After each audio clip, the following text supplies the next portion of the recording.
Hey all, Steve from GuitarNiche here. Here's a little something I like to do for some newer instruments. Fresh nuts. Get your fresh nuts.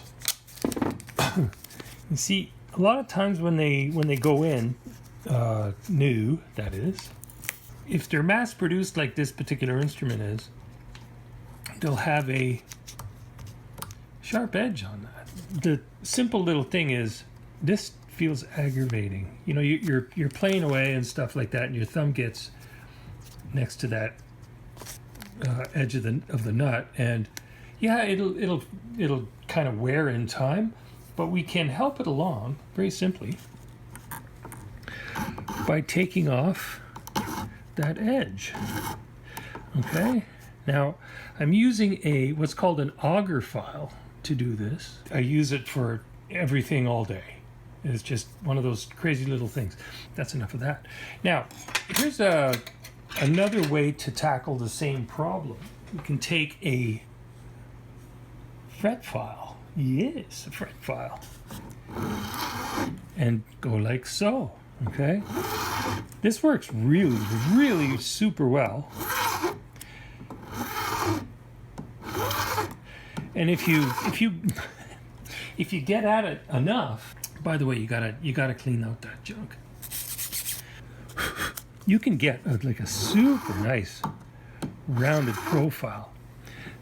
What you have to watch out for is, sorry, I gotta work around the camera here. What you gotta watch out for is that you don't get past a certain point where you're affecting the leading edge of the nut, okay?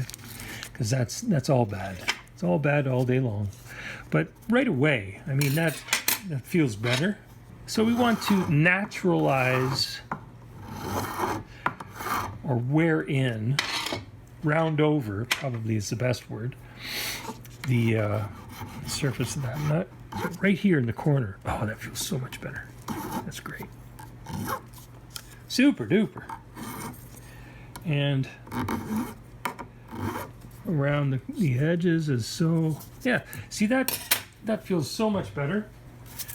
Give that a little brush. Now I can leave that as such, and it would be perfectly fine as a factory finish, which is, it's better than factory at this point.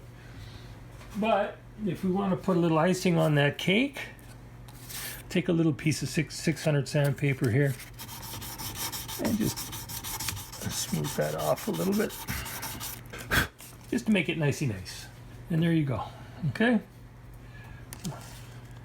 there you go, all shite and briny. This is Steve from GuitarNiche. Thanks for watching. Super appreciate it. See ya.